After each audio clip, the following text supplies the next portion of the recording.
நாம் தமிழர் கட்சியில் தேவேந்திர வேளா சமூகத்துக்கு கொடுக்கக்கூடிய அங்கீகாரத்துவம் கூட பாரதிய ஜனதா கட்சியில் கொடுக்க மாட்டேங்கிறாங்க அப்படின்ற மாதிரி மக்களோட குற்றச்சாட்டு வருது. அது என்னன்னு பார்த்தீங்கன்னா, நாம் தமிழர் கட்சியில் பொது தொகுதியில் அண்ணன் சீமான் அவர்கள் கொடுத்துருக்காங்க. அதாவது 6 தொகுதியில் கொடுக்குறதா சொல்லப்பட்டுச்சு. 2 பேர் வேணாம் அப்படின்றனால 4 பேர்த்துக்கு கொடுத்துருக்காங்க. அதில் 2 பொது தொகுதியில் கொடுத்துருக்காங்க. இதே பிஜேபி இன்னைக்கு நீங்கள் சப்போர்ட் பண்ணக்கூடிய இதை அரசு ஏன் ஒரு பொது தொகுதியிலோட கொடுக்கல?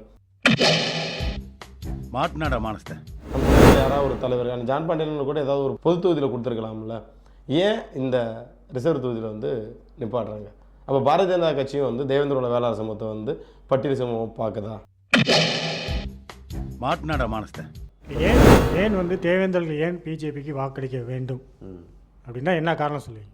இல்லை, 77 வருஷமாக செஞ்சு கொடுக்காத பெரிய வரலாற்று சாதனைங்க. சாதாரண ஒத்த வரியில் சொல்கிறீங்க ஏன் பிஜேபி ஆதரிக்கணும்னு.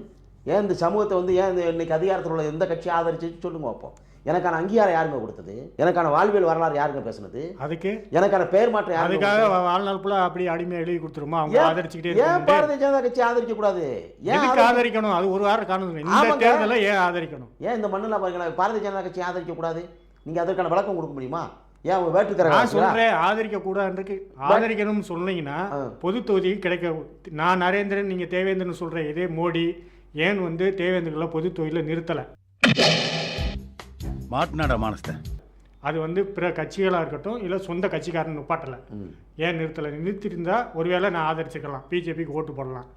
இல்லை அப்படின்னா தேர்தல் அறிக்கையாவது பட்டியலிட்ட கோரிக்கை சொல்லியிருந்தா நான் ஓட்டு போடலாம். அதுவும் செய்யலை. இல்லை அப்படின்னா ஒரு வாக்குறுதி. எத்தனையோ முறை இந்த தடவை அதிகமான தமிழகத்துக்கு வந்திருக்கார் மோடி. இதை பற்றி தேவேந்திர பற்றி ஒரு வார்த்தை கூட பேசலை. இப்படி இருக்கும்போது தேவேந்திரர்கள் ஏன் பிஜேபிக்கு வாக்களிக்க வேண்டும்? இந்த பாராளுமன்ற தேர்தல் என்பது அவர்கள் செஞ்சு கொடுப்பார்கள் என்ற நம்பிக்கை இருக்கு. கண்டிப்பாக அது நடக்கும். நம்பிக்கைனா எப்போ கொடுப்பாங்க? மத்தியில் உள்ள பாரதிய ஜனதா கட்சி எப்போ செஞ்சு கொடுப்பாங்க? கண்டிப்பாக சட்டமன்ற தேர்தலில் எங்களுக்கான விடுதலை. சட்டமன்ற தேர்தலுக்கு எதுக்கு நீங்க நாடாளுமன்ற தேர்தலில் பிரச்சாரம் பண்றீங்க? ஏன் ஆதரிக்க கூடாதுங்க? என்ன நான் உங்களை அப்ப உங்களுடைய இலக்கு என்னன்னா இப்ப பண்ண முடியாது. யாரு இப்போதைக்கு அது சாத்தியம் இல்லை. அதற்கான கால சூழ்நிலை இப்ப இல்ல. அப்ப இல்லாத இடத்துல நான் ஏன் உங்களுக்கு ஓட்டு போடணும்? மாட்டினாடா மானஸ்த மறுபடியும் சொல்றேன், தமிழகத்தினுடைய பாரதிய ஜனதா கட்சியினுடைய தலைமைகள் என்பது வேறு.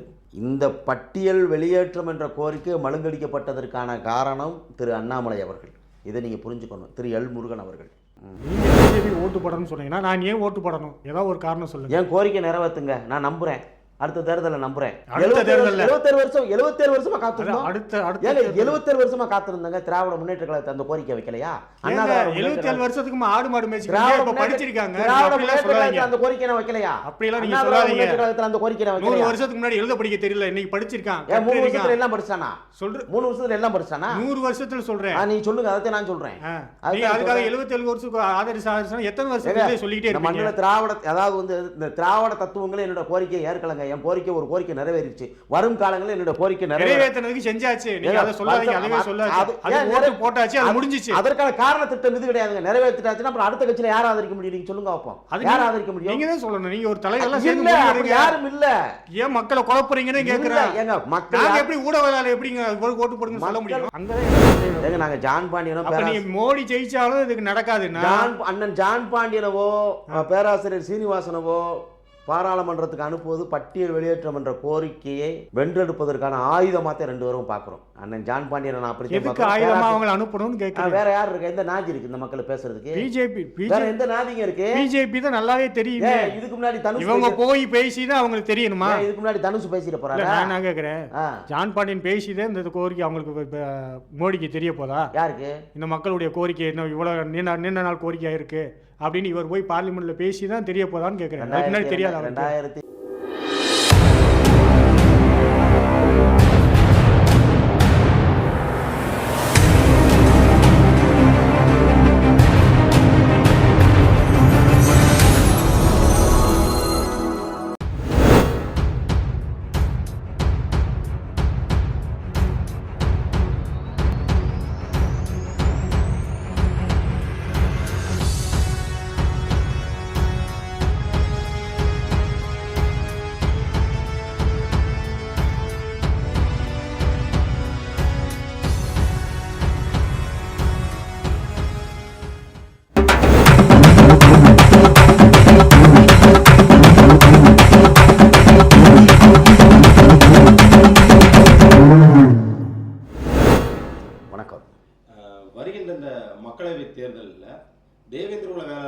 சார்ந்த தலைவர்கள், அதாவது அண்ணன் ஜான் பாண்டியன் அவர்களாக இருக்கட்டும், டாக்டர் கிருஷ்ணசாமி இருக்கட்டும், இல்லை இயக்கங்களோட தலைவர்களாக இருக்கட்டும், சரிங்களா, ஒரு பக்கம் பிஜேபிக்கு ஆதரவு, ஒரு பக்கம் அதிமுகவுக்கு ஆதரவு, ஒரு பக்கம் திராவிட முன்னேற்றத்துக்கு ஆதரவு அப்படின்ற நிலைப்பாடு வந்து இருக்குது. இது வந்து மக்களை குழப்புறதுக்கான செயல் இல்லையா? மக்கள் யாருக்கு ஓட்டு போடுவாங்க?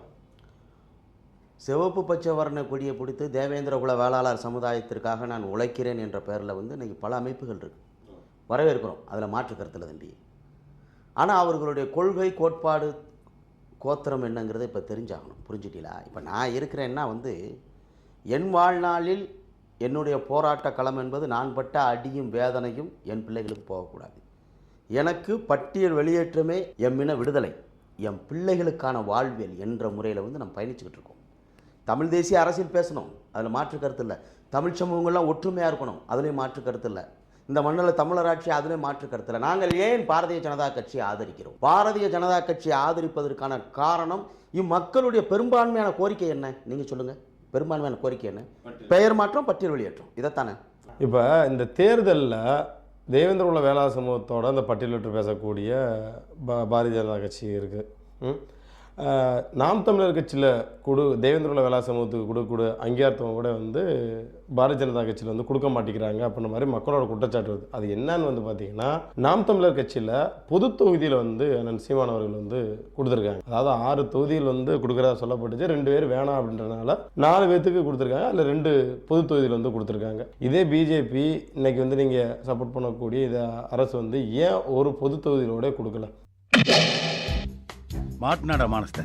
நம்ம சமூகத்தில் யாராவது ஒரு தலைவர் ஜான் பாண்டியன் கூட ஏதாவது ஒரு பொது தொகுதியில் கொடுத்துருக்கலாம்ல, ஏன் இந்த ரிசர்வ் தொகுதியில் வந்து நிப்பாடுறாங்க? அப்போ பாரதிய ஜனதா கட்சியும் வந்து தேவேந்திர குல வேளாளர் சமூகத்தை வந்து பட்டியல் சமூகம் பார்க்குதா? மாட்டினாடா மானஸ்த அப்படின்ற ஒரு கேள்விகள் வந்து மக்களிடையே எழும்புது. பொதுவாகவே வந்து அண்ணன் அண்ணாமலை போன்று ஆட்கள்லாம் வந்து இந்த சமூகத்தை பட்டியல் பிரிவாக இன்னும் பார்க்குறாங்க. அந்த பார்வையினுடைய விளைவுதே வந்து தனித்தொகுதியில் வந்து இந்த சமூகத்தை மீண்டும் மீண்டும் அடைக்கிறதுக்கு காரணம் அதுதான். ஏன்னா பொதுவான தொகுதியில் ஒரு தேவேந்திரர் இருக்காது கொடுத்து ஒரு மாற்றத்தை உருவாக்கலாம்ல. இந்த மாற்றம் என்பதை வந்து முதலில் கொண்டு வந்தது நாம் தமிழர் கட்சி தான். அவங்க தான் இந்த வேலைகளை பார்க்க. அப்போ இந்த தமிழர் நிலத்தில் இந்த சமூகத்தை மீண்டும் பட்டியல் பிரிவில் வந்து பொறுப்பு கொடுக்கறது, பட்டியல் பிரிவில் வந்து அந்த தனித்தொகுதிகளில் வந்து வேட்பாளர்களை நிறுத்துவது என்பது வந்து அதே இந்த திராவிடத்தினுடைய கொள்கையாகத்தான் இருக்குது. அது மாற்றணும். அதற்கான மாறுதல் கண்டிப்பாக மாற்றம் வரும். அதற்கான வேலை திட்டமும் நம்ம தொடர்ந்து பண்ணிகிட்டு இருக்கோம். மாறுதல் வரும். இப்போ அண்ணன் கரிகாலன் அவர்கள் வந்து தமிழர் மீட்பு களம் அப்படின்ற ஒரு இயக்கத்தை வச்சு நடத்துகிறீங்க. நீங்கள் ஏன் தமிழர் ஒற்றுமை பேசக்கூடிய நாம் தமிழர் போன்ற ஆட்களை வந்து நீங்கள் ஏன் ஆதரிக்கக்கூடாது? இல்லை, அது வந்து இன்னொரு விஷயம் கேட்டுக்கிட்டிங்கன்னா, நாம் தமிழர் கட்சிக்கும் நமக்கும் பெரிய முரண்பாடுகள்லாம் ஒன்றும் இல்லை. அவர் அண்ணனுடைய சித்தாந்தங்கள் நமக்கு பிடிக்கும், அதில் மாற்று கருத்தில்லை. அதெல்லாம் மீறி வந்து என் காலில் போடப்பட்ட விலங்கு இன்றைக்கி பெரும் சிக்கலாக இருக்கிறது. என் அறிவுக்கு போடப்பட்ட விலங்கு அதை விட பெரிய எனக்கு சிக்கலாக இருக்குது. அப்போ அறிவுக்கும் என் உடல் ரீதியான என் காலுக்கும் போட்ட விலங்கை வந்து உடனே உடைக்க வேண்டுமென்றால் வந்து ஆட்சி அதிகாரம் மட்டுமல்ல, ஒட்டுமொத்தமாக அந்த சமூகத்தினுடைய வாழ்வியலும் எப்படி நாம் தமிழர் கட்சி உள்வாங்கி நிற்குதோ அதே மாதிரி மத்தியில் உள்ள பாரதிய ஜனதா கட்சியும் இந்த சமூகத்தினுடைய வாழ்வியல் வரலாற்றை உள்வாங்கி நிற்குது. அப்போ நம்மளுடைய கோரிக்கைகள் நிறைவேறணும் அப்படின்னா வந்து கண்டிப்பாக வந்து மத்தியில் வாழும் பாரதிய ஜனதா கட்சியால் மட்டுமே இந்த பெரும் சிக்கலை உடைக்க முடியும் என்ற நம்பிக்கை இருக்குது. அதனால் வந்து நமக்கு வந்து பாரதிய ஜனதா கட்சியை நம்ம ஆதரித்து நிற்கிறோம்.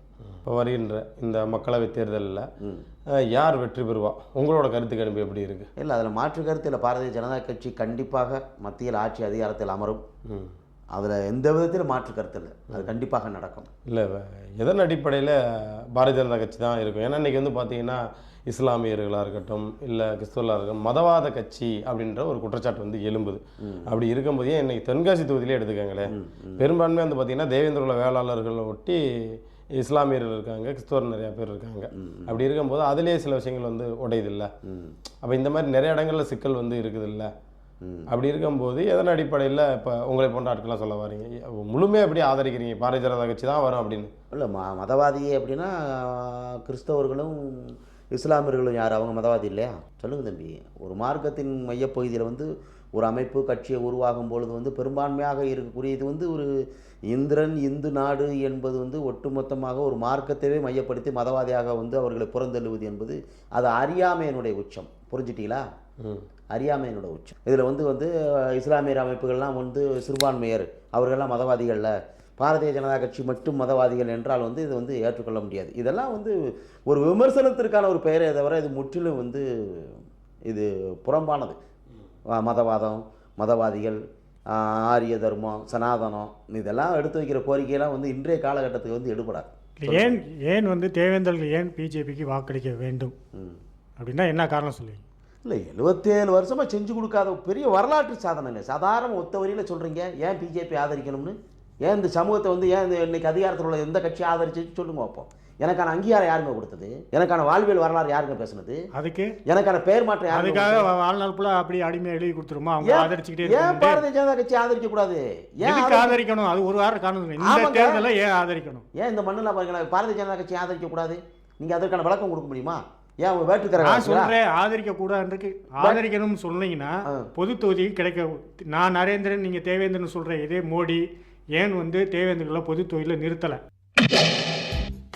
மாட்டினாடா மானஸ்த. அது வந்து பிற கட்சிகளாக இருக்கட்டும், இல்லை சொந்த கட்சிக்காரன் நிப்பாட்டலை. ஏன் நிறுத்தலை? நிறுத்திருந்தா ஒருவேளை நான் ஆதரிச்சுக்கலாம், பிஜேபிக்கு ஓட்டு போடலாம். இல்லை அப்படின்னா தேர்தல் அறிக்கையாவது பட்டியலிட்ட கோரிக்கை சொல்லியிருந்தா நான் ஓட்டு போடலாம். அதுவும் செய்யலை. இல்லை அப்படின்னா ஒரு வாக்குறுதி. எத்தனையோ முறை இந்த தடவை வந்து அதிகமான தமிழகத்துக்கு வந்திருக்கார் மோடி. இதை பற்றி தேவேந்திர பற்றி ஒரு வார்த்தை கூட பேசலை.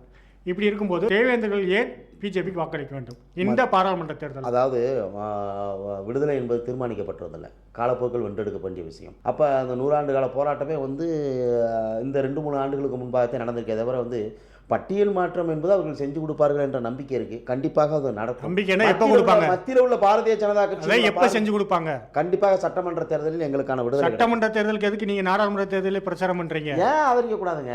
என்ன நான் உங்களை அப்ப உங்களுடைய இலக்கு என்னன்னா இப்ப பண்ண முடியாது. யாரு இப்போதைக்கு அது சாத்தியம் இல்லை. அதற்கான கால சூழ்நிலை இப்ப இல்ல. இல்ல அப்ப இல்லாத இடத்துல நான் ஏன் உங்களுக்கு ஓட்டு போடணும்? மாட்டினாடா மானஸ்த. எனக்கு நான் 100 விஷயம் புரியல. நீங்க ஒரு ஆதாயம் வச்சு எனக்கு பாக்குறீங்க. அதை வந்து மொத்தமா செஞ்சுட்டா நம்ம மறந்துடுவான்னு சொல்லி பிட்டு பிட்டா செய்யணும்னு நினைக்கிறீங்க. பேர் ஒரு பக்கமும் பட்டியல் வெளியேற்றும் ஒரு பக்கம் செய்யணும்னு நினைக்கிறீங்க. போன தேர்தலில் அதை பயன்படுத்திக்கிட்டீங்க. அப்ப இந்த தேர்தலில் எங்களை பயன்படுத்தணும்னா நீங்க இதை செய்யணும். செய்ய மாட்டீங்கன்னா அப்படி உங்களுக்கு இலக்கு 2026 சட்டமன்றம். பிஜேபி தமிழ்நாட்டில் முதல்வர் கணவரோட நீங்க வந்து கால் ஊன்றணும்னு பாக்குறீங்க. அப்பதான் நீங்க இது சாத்தியமாகும்னா இப்ப நான் ஏன் அதை மறுபடியும் சொல்றேன். தமிழகத்தினுடைய பாரதிய ஜனதா கட்சியினுடைய தலைமைகள் என்பது வேறு. இந்த பட்டியல் வெளியேற்றம் என்ற கோரிக்கை மழுங்கடிக்கப்பட்டதற்கான காரணம் திரு அண்ணாமலை அவர்கள்.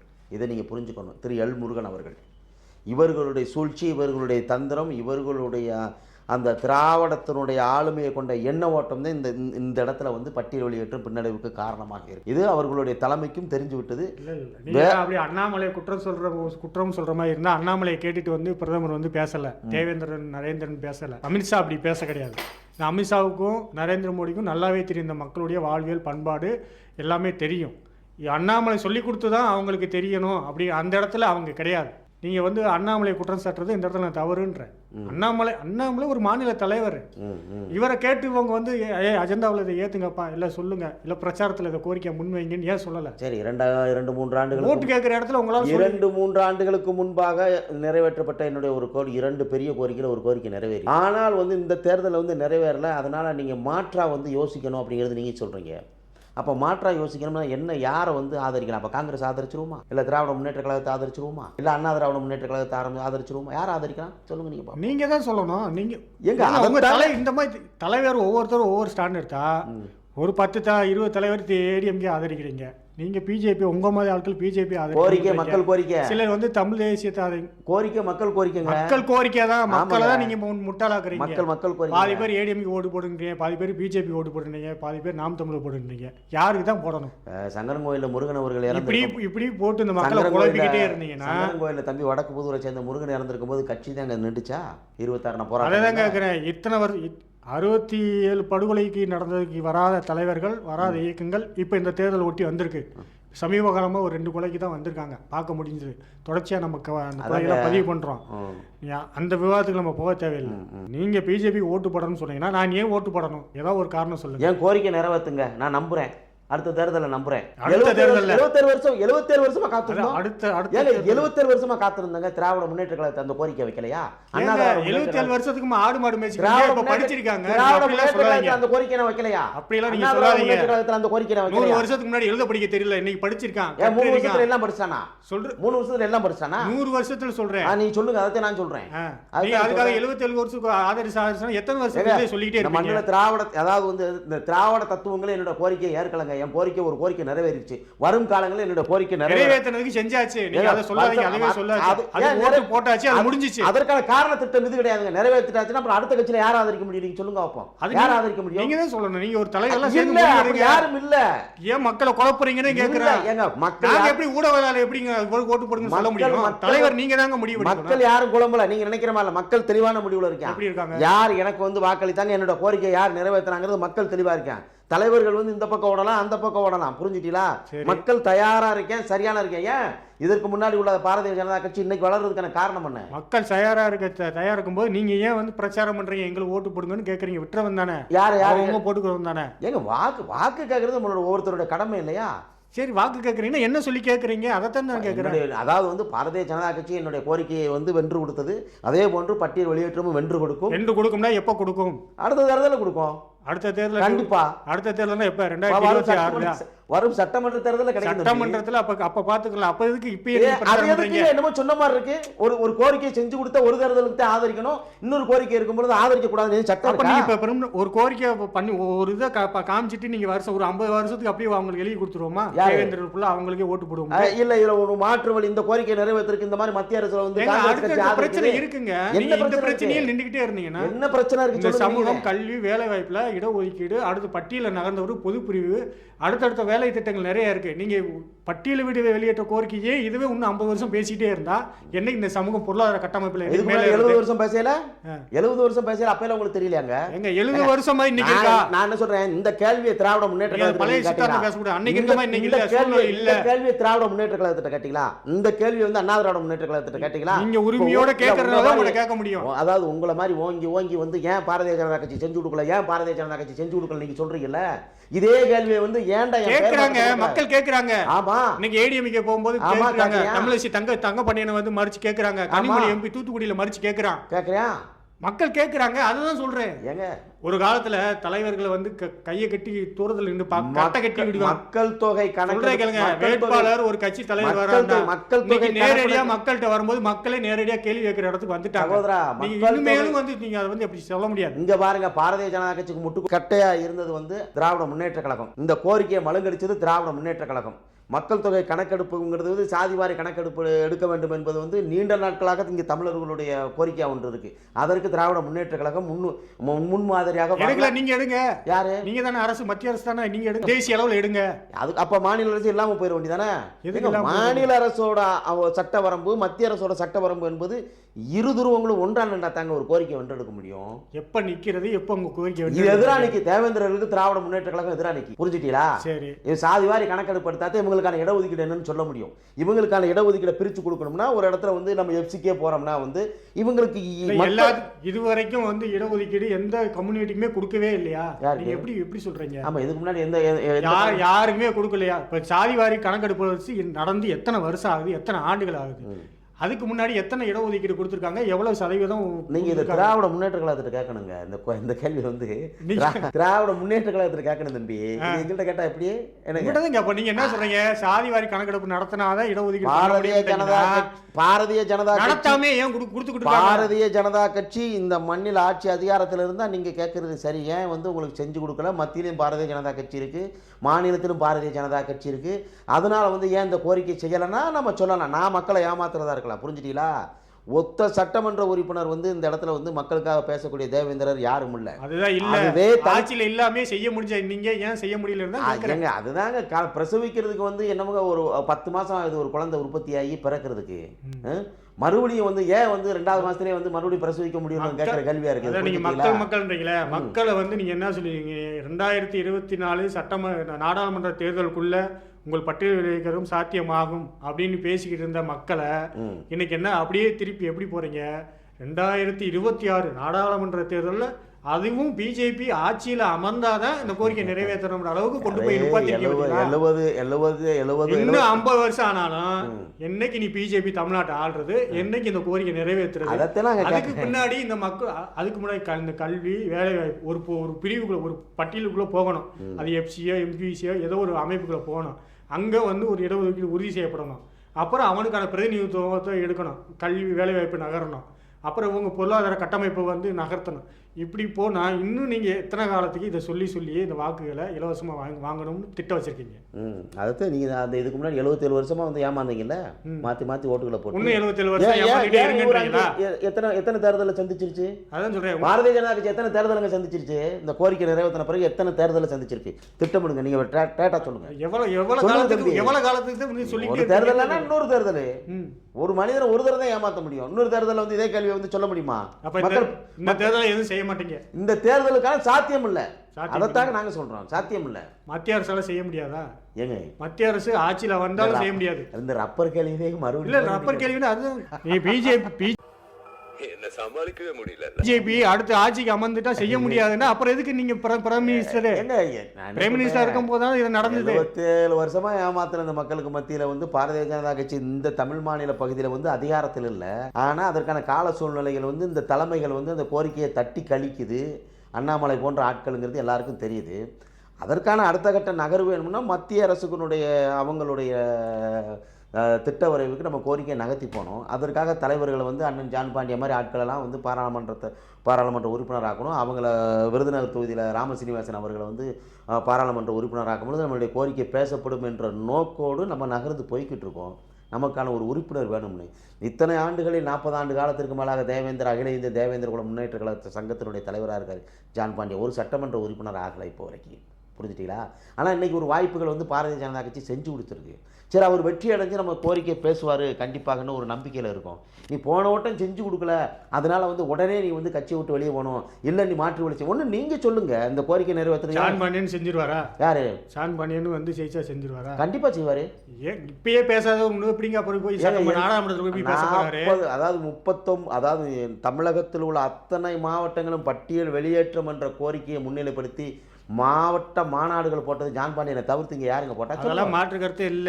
பிறகு சொல்றீங்க இப்ப பேசணும்ல. எந்த இடத்துல பேசல? டேட்டா கொடுங்க.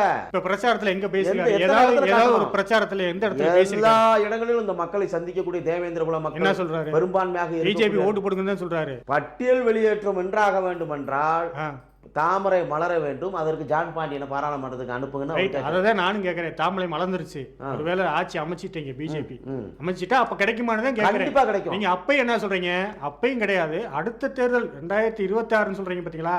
அங்கதான் எனக்கு சந்தேகம். நாங்க ஜான் பாண்டியனோ நீ மோடி ஜெயிச்சாலும் இதுக்கு நடக்காதுன்னா அண்ணன் ஜான் பாண்டியனவோ பேராசிரியர் சீனிவாசனவோ பாராளுமன்றத்துக்கு அனுப்புவது பட்டியல் வெளியேற்றம் என்ற கோரிக்கையை வென்றெடுப்பதற்கான ஆயுதமாத்த 2 பேரும் பார்க்குறோம். அண்ணன் ஜான் பாண்டியன் நான் அப்படி ஆயுதமா அவங்களை அனுப்பணும்னு கேட்கிறேன். வேற யார் இருக்கு? எந்த நாதி இருக்கு இந்த மக்களை பேசுறதுக்கு? பிஜேபி. எந்த நாதிங்க இருக்கு? பிஜேபி தான் நல்லாவே தெரியும். இதுக்கு முன்னாடி தனுஷ் இவங்க போய் பேசிதான் அவங்களுக்கு தெரியணுமா? இதுக்கு முன்னாடி தனுஷ் பேசிட்டு போறாரு. நான் கேட்கிறேன், ஜான் பாண்டியன் பேசிதான் இந்த கோரிக்கை அவங்களுக்கு மோடிக்கு தெரிய போதா? யாருக்கு? இந்த மக்களுடைய கோரிக்கை என்ன இவ்வளவு நீண்ட நாள் கோரிக்கையா இருக்கு அப்படின்னு இவர் போய் பார்லிமெண்ட்ல பேசிதான் தெரிய போதான்னு கேட்கிறேன். 2014 மதுரை பிரகடனம்ங்கிறது நீங்க பாரதிய ஜனதா கட்சி வந்து மதுரையில வந்து பிரகடனம் பண்ணுது. அதற்கு முன்னாடி இந்த மக்களோட கோரிக்கையை பட்டியல் வெளியேற்றம் என்பதை வந்து பல இயக்கங்கள் முன்னெடுத்து அதை வந்து அரசியல் கோரிக்கையாக்குறது யாருங்க? அதற்கு முன்னோடியா இருந்தது யாரு? அதெல்லாம் நம்ம பேசணும் வச்சுங்க. இதே ஜான் பாண்டியன் தான் காணொலியில பேசியிருக்காரு. பெயர் வேணா மாத்திக்கலாம், பட்டியலா அப்படியெல்லாம் மாத்துறதுக்கு சாத்தியமே இல்லைன்னு சொன்னவர் தான் ஜான் பாண்டியன். சரிங்களா? இன்னைக்கு இப்படி பேசுறாரு. அந்த தலைவர்களை விட்டுருங்க. நான் என்ன சொல்றேன், நேரடியா நம்ம கனெக்ட் ஆகுறோம். இந்த மக்களும் தேவேந்திரும் மோடி நேரடியா கனெக்ட் ஆயிருக்காங்க. சரிங்களா? இந்த மக்கள் நம்புறாங்க, மோடி செஞ்சு கொடுப்பாருன்னு நம்புறாங்க. இன்னைக்கும் நம்புறாங்க. நம்பி தான் பிஜேபியில் அதிகமான பேர் வந்து நிறைய பேர் பொறுப்பெடுத்து இப்போ வேலை செஞ்சுக்கிட்டு இருக்காங்க. நிறைய சேர்ந்துக்கிட்டு இருக்காங்க, அந்த கட்சியில் இணைஞ்சு பயணிக்கிறாங்க. கண்டிப்பாக அவங்களுடைய நம்பிக்கைக்கும் இந்த மக்களுடைய நம்பிக்கைக்கும் என்ன ஒரு உத்தரவாதம், ஒரு சின்ன ஒரு உத்தரவாதம் கொடுங்க, ஒரு எதிர்பார்ப்பை கொடுங்கன்னு கேட்குறேன். ஒன்று அட்லீஸ்ட் இந்த தேர்தலை அறிக்கையிலாவது கொடுங்க, இல்லை ஒரு வாய்மொழியாவது பிஜேபி தலைமையிட பேச வைங்க. உங்களால அது கூட செய்ய முடியல. பாரதத்தினுடைய பிரதமர் தமிழகத்துக்கு வருவாரு, கண்டிப்பா இந்த கோரிக்கை பேசுவார் தம்பி, எழுதி வச்சுக்கோங்க. எப்போ வர்றாரு? இப்போ வருவாரு, பேசலாம் கண்டிப்பா. இந்த 10 நாட்கள் மகிழ்ச்சி. அந்த வார்த்தைக்கு வாங்குறதுக்கு தான் நான் இவ்வளவு தூரம் போறேன். கண்டிப்பாக நடக்கும். நாங்க வந்து ஜான் பாண்டியனும் கிருஷ்ணசாமியோ நம்பல. சரி, சரிங்களா? கண்டிப்பா. அவங்க இப்படி வேணும்னாலும் பேசுவாங்க, அப்படியும் பேசுவாங்க, எந்த நேரத்துல எப்படி வேணாலும் மாறிக்கிடுவாங்க. சரி, இதனால எது பண்ணாலும் சரி, நல்ல மக்கள் வந்து நேரடியா பிரதமர் மோடிக்கிட்டையும் மக்கள்கிட்டையும் நேரடியாக தொடர்பு எடுத்து நம்புறாங்க. இந்த மக்கள் பிஜேபியை நம்புதுங்க. அந்த மக்கள் நம்பிக்கை பாத்திரமா நீங்க நடந்துக்கங்க. நம்புற மாதிரி நீங்க ஏதாவது ஒரு செயல் செய்யுங்கன்னு தான் நாங்க கேட்கறோம். கண்டிப்பா நடக்கும் தம்பி, நம்பலாம், கண்டிப்பா நடக்கும். நம்புனா பிஜேபிக்கு நல்லது, இல்லை அப்படின்னா அது வந்து வாக்கு சதவீதத்தில் கம்மியாக காலம் தான் தீர்மானிக்கும். நீங்க சொல்ற மாதிரி பார்த்துக்குறோம். காலம் தீர்மானிக்கலன்னு இது யதார்த்த பிராக்டிக்கல் இல்லை. இத்தனை அவநம்பிக்கை இருக்குல்ல, இது பேசலை அவர் பேசலைன்னா அதுவே அவநம்பிக்கை மக்களுக்கும் போய் சேருங்கிறேன் நான். இப்போ நம்ம பார்க்குற ஊடக நேயர்களும் சரி, பொதுமக்களும் சரி, பொதுமக்கள் கருத்தாக தான் இது வந்து எங்களுடைய தனிப்பட்ட கருத்தாக கிடையாது. ஏன்னா ஒரு ஊடகவியலாளராக மக்களுடைய கருத்தாக தான், கோரிக்கையை கேள்வியாக தான். எல்லாரும் வந்து உங்களோட கேள்வி கேட்டுகிட்டே இருக்க முடியாது. சரிங்களா? எல்லாரும் உங்களை கேட்க முடியாது, நாங்கள் உங்களை கேட்க முடியும், நீங்கள் வந்து உங்களுக்கு மேலே இருக்கவங்க நீங்கள் சொல்ல முடியும். கண்டிப்பாக. அப்படி தான் அந்த கருத்தை வந்து நம்ம கடத்துறோம். அப்போ நாங்கள் என்ன கடத்துறோம்னா, மக்களுடைய கோரிக்கையை உங்கள் மூலியம் கடத்தும் போது நீங்கள் இந்த மக்களுடைய கோரிக்கையை கடத்துறது உங்களுடைய கடமை. உங்கள் தலைமைக்கு நீங்கள் யார் ஆதரிக்கும் சொல்கிறீங்களோ அந்த தலைவர்கிட்ட சொல்லி இப்படியெல்லாம் இருக்குது, இப்படி கேட்குறாங்க, இதை நம்ம செய்யணும்னு சொல்லி கடத்தணும். அதனால் உங்கள் வாயால் அதை வாங்கி அந்த வார்த்தையை பொதுமக்களுக்கு நம்ம கொண்டு போய் சேர்க்குறோம். கண்டிப்பாக. இப்போ நீங்கள் அந்த மக்கள் இந்த தேர்தல் பிரச்சாரத்தில் மோடி அது சொல்லிச்சுன்னா பிஜேபிக்கு அது நல்ல வாய்ப்பாக அமையும். நரேந்திர மோடி அவர்கள் பட்டியல் வெளியேற்றம் கண்டிப்பாக பேசுவார், முழுமையாக 100 விழுக்காடு நம்புகிறோம். சரிங்களா? என்னடா அது புது ட்ரெண்டா இருக்கு, புதுசா கண்டுபிடிச்சு அடிக்கிறாங்களே, நான் என்ன பண்ணுவேன்?